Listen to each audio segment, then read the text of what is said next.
Thank you, Gabriela, for the introduction, and thank you to the organizing committee to putting this conference together, and to the opportunity to be here today to share with you this very recent project that I have been involved, which during this presentation I will be approaching and talking why do we believe that giant DNA viruses could be shaping the microbial community structure, but also playing pivotal roles in the biogeochemical cycling in this Asian oasis that we that all known as Patrocineras cholera.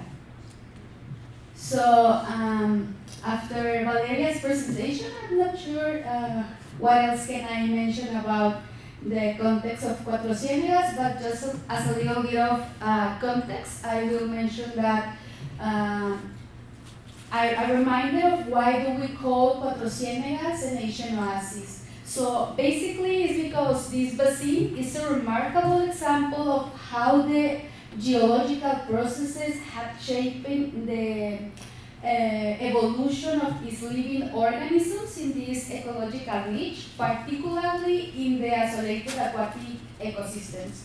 So in the beginning, Patrocineras was a part of a marine environment that was split during the breakup of the Pangea.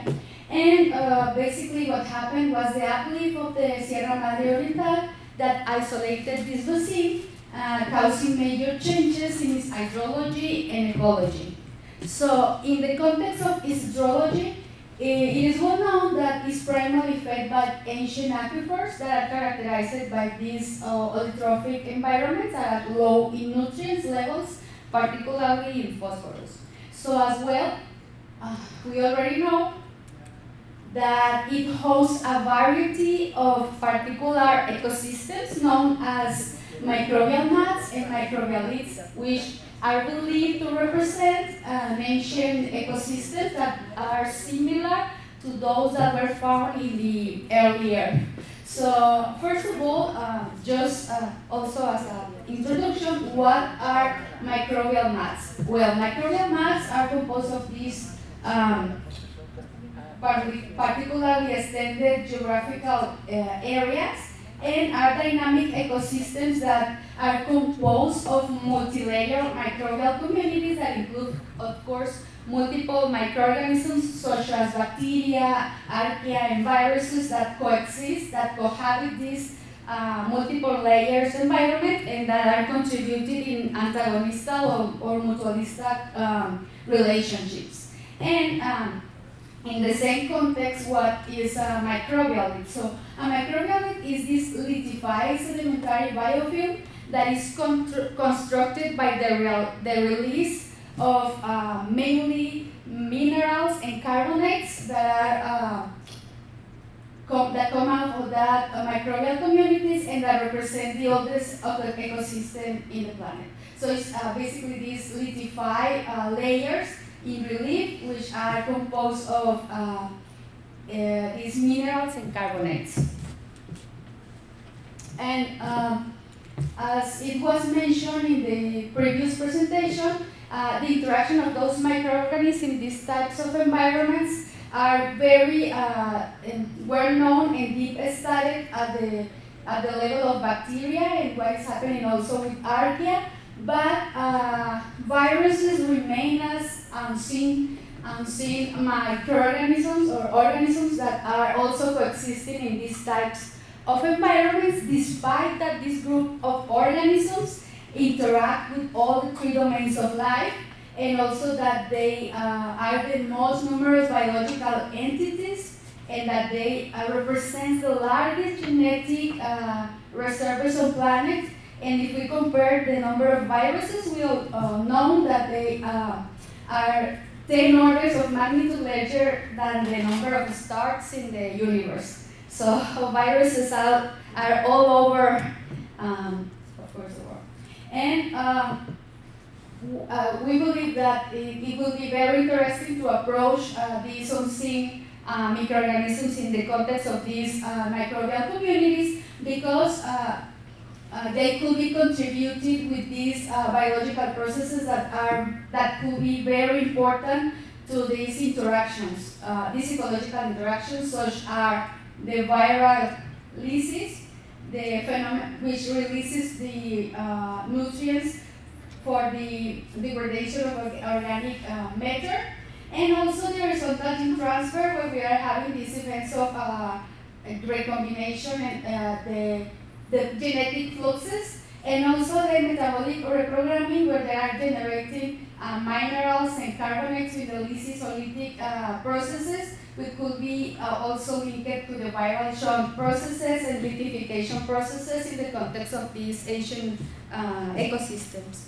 So with this in mind, we came out with these core biological questions. The first one was, how do the viral communities differ between these microbial mats and the microbialids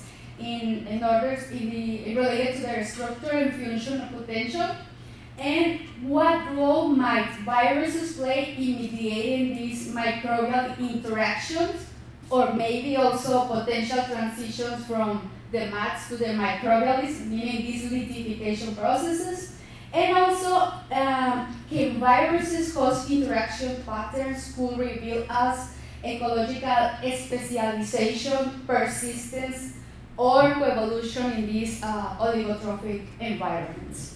So, our case of study to try to approach to answer that core biological question was these two contrasting scenarios, where we have the Cosa Roja, where we sample we perform the mat sampling, where we have these multiple layers in 6 ranking orders of deepness, from the surface to the deepest layers.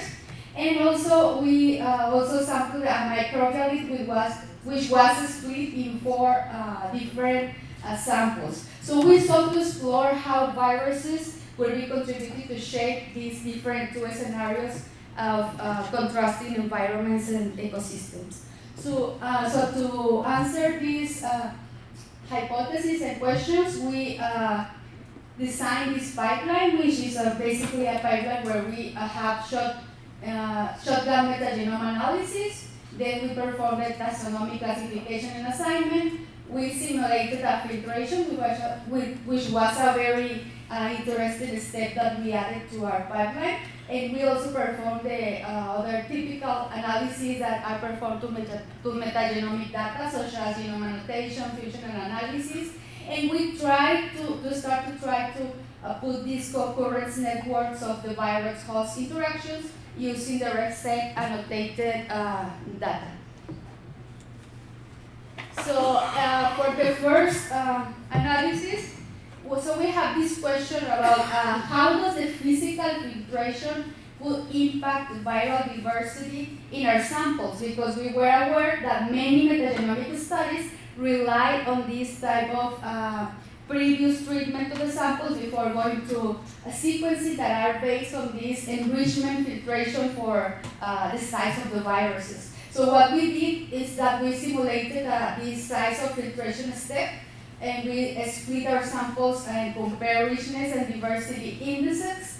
And of course, what we are going to show you next is that this filter reduces the total diversity because we are losing the large size viruses. So what I want to highlight from this table is the fact that you can see here for the microbial samples that we are reducing the size of the detected taxa in an order of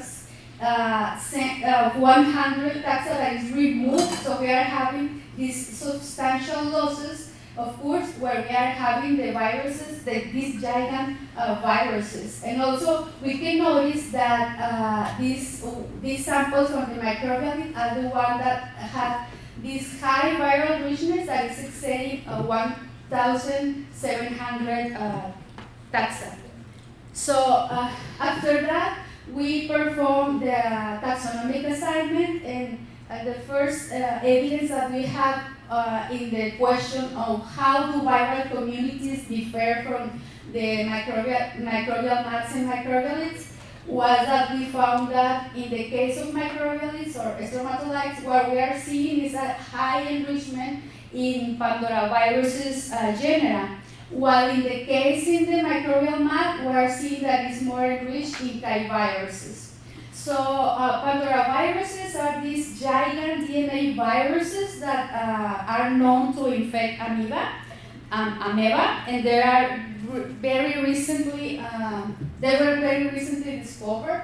They have this symbiotic or mutualistic relationship, and the size of Pandora viruses remind us like bacteria or very similar to what is a behavior of a cell.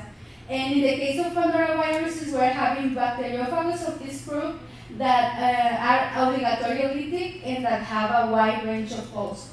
And we were very happy to see that at least this is a very interesting finding because it hasn't been reported before. So this will be the first time that we will be able to report the presence of this type of viruses in Cuatro Ciénegas, and that, of course, as I mentioned, they have these huge genomes that resembles the definition and about the difference of cells and viruses. And also, we haven't seen also this type of bacteriophages are also not previously reported. And after performing the taxonomic data, we were very interested in approaching the functional profiles, the functional roles of the contrasting scenarios. So what I'm showing you here are the results of the functional assignment, where we are seeing the microbial contrasting the mat samples. And the first finding that was highly interesting for us was the fact that for the microbial mat, we are seeing that a very high proportion of the assignment is functional unknown. So, for instance, if you can notice in sample 3 and sample 5, we have almost or more, approximately 50% of the assignment is unknown. And in the case of the microbial, we have like less unknown functions, and we see that the replication and repair is one of the highly abundant process, while in the mat is lipid transport. So another finding that was like really interesting, at least for me, is that we found using the orthologs functional divergence in viral carbohydrate metabolism. Because just put attention here. What I'm showing you here is the mat samples, the different samples. What we're seeing here is a highly enrichment of glycosid hydrolasase. In the case of the microbial, what we are seeing is highly enrichment in carbohydrate binding modules and glucosyltransferasase. In the case of glycosylhydrolasase, we know that they are linked to host ligand degradation, meaning that there is happening an active way of defense of the viruses. And in the case of the microbial, what we are seeing is more related to the formation of biofilm-rich niches.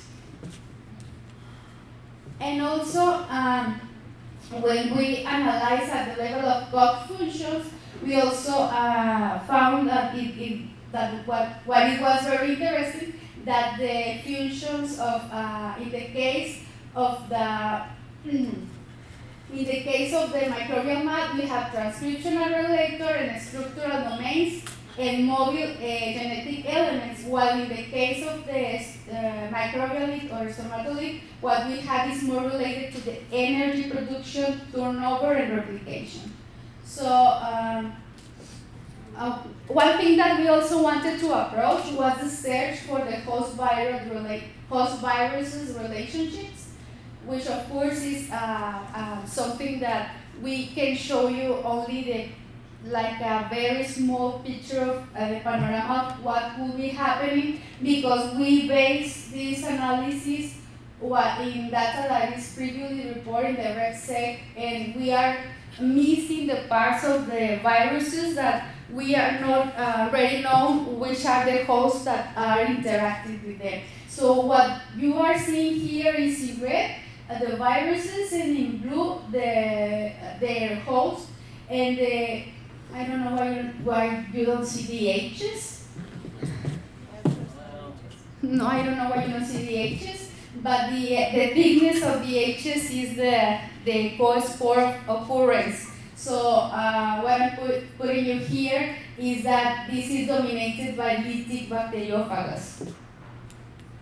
And also, when we try to approach the same analysis, but for the microbial, what we are seeing here, before going to the network, is that the top enriched species that are present in the microbial are 6 pandoraviruses and 1 mimivirus, which are nucleocytoplasmic large DNA viruses with these characteristics. Large in structural genomes, they have lower mutation rates, they conserve ancestral genes, and they have reduced horizontal gene transfer. So here, fortunately, you can see the H's. So we have the same analysis where we are comparing viruses against the host relationship, but here what you are seeing in purple is the fact that despite that being highly abundant, we cannot find lectors of the corresponding hosts that are the Antomaeva species. So could be the stromatolite or the microbial an environmental viral reservoir. At least we don't have direct functional evidence in our data of protists or amoeba in our current annotation. So, however, these giant viruses are abundant. We don't know if they have the past presence of protists that we are not knowing that are uncharacterized or undetected hosts in our data. Maybe when the samples were taken, sometimes what happens is this degradation or your loss of DNA, character DNA, or something that we have in mind is that maybe the host is not directly attached to the microbial or stromatolite, but is living in the aquatic environment. Because we know that Antomaeva and protists and amoeba are very related to lagoons and aquatic ecosystems. So with these results, we hypothesize that what we have is in the mat these opportunistic and fast evolving processes, while in the microbial we have these more integrative and co-evolving processes, because here what we are seeing is a comparison between the microbial mat and the microbial results, where we are seeing that in the case of the viral strategies in the microbial mat is more related to lytic, to mobile, to adaptive process, while in the case in the microbial is more related to this persistent structural assembly, and of course the fact that we found this very distinctive functional assignment in the carbon strategy of in the carbon metabolism strategy. So some take-home messages is that as far as we know from here, viral communities in the microbial mats are dominated by lytic and mobile fats, and are enriched in glycoside, hydrolasas, and transposasas, so reflecting this dynamic system. In the case of the microbial, viruses exhibit this persistent structure and host-specific association, and we found an enrichment in integrases, capsid proteins, and these carbohydrate binding modules. And we found this clear divergence in viral strategies, which is reflected by the difference of the functional annotations. And finally, that we have these host virus concurrence networks that at least start to show us this is ecological specialization. So outstanding questions or perspectives or to do. It will be highly interesting to try to isolate these potential viral hosts from wire column samples. So I don't know if we could try to approach to experimentally culture these type of organisms and also construct these host virus concurrence networks for each of the samples, because what I show you is just we put all the samples together to see this more a global or holistic panorama. And also it will be highly interesting to try to extract the orbs that we already predict to perform phylogenetic reconstruction. And at the end, the main idea is basically to incorporate the biogeochemical cycle data into the concurrence networks to try to identify these hub functionalities in the different ecosystems. So this is my last year of postdoc, and I'm seeking to a permanent position. I'm seeking to job, so if someone else is looking for someone, this is my last year as a postdoc with Maribel. And of course, the acknowledgement, thank you to Maribel and Gabriela to invite me to be part of this amazing project, and to all the people who have contributed doing wet lab and dry lab analysis, Elizabeth, Erika, Augusto, and Antonio. Thank you, and I will be happy to take any of the comments or questions you may have.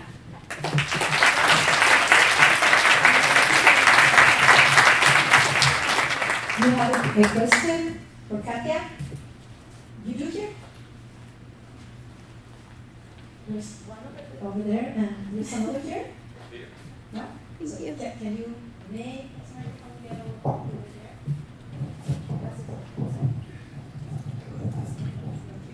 Hi, great talk, thank you so much. I have a question, I'm curious, the microbialites are all stromatolites, or do you have different, so it will be interesting to see if the genomic data differs between different types of microbialite textures. I was wondering if you have any thoughts on that. Yeah, there is a very nice question. So before giving this talk, I have like all my slides with this stromatolite, and Maribel told me, no.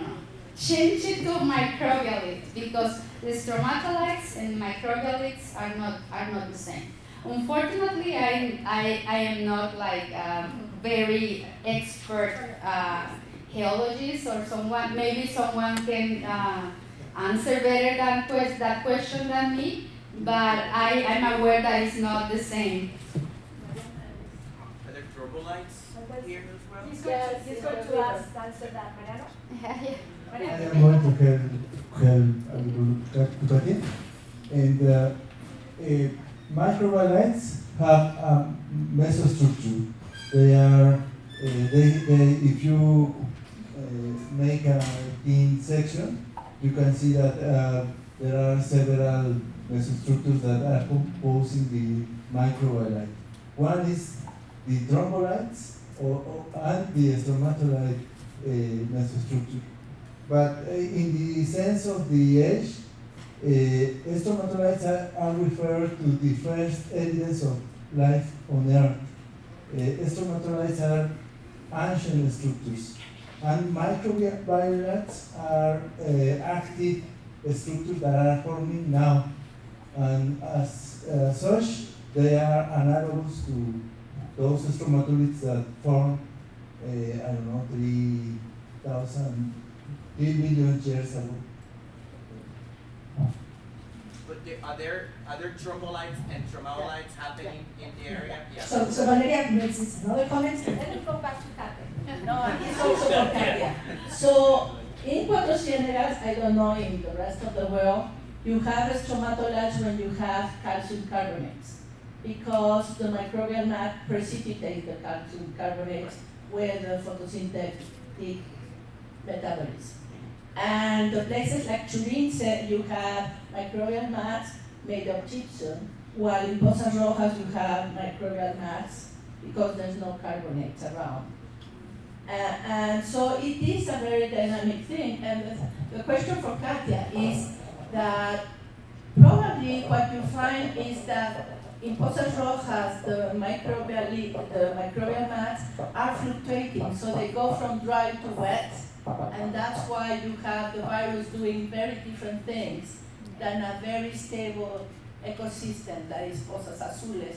So when did you sample in Pozas Rojas? Wet or dry?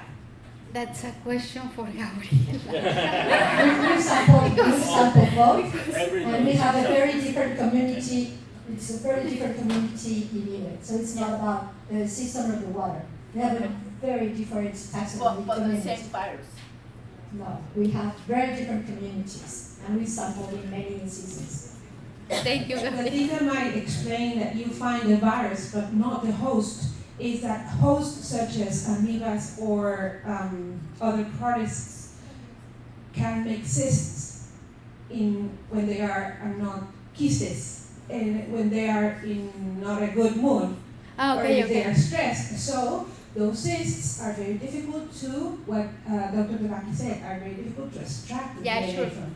So maybe that's why you are looking at the giant viral population, but not the host. Yeah. That is a Yeah. hypothesis. Just to add on that, we didn't find the protist, the amoeba itself, but we found endosymbiotic bacteria that rely in the presence of the amoeba. So that was the reason why I mentioned that maybe when Gabriela and her team take the sample, something happened related to the presence of those hosts. Thank you for your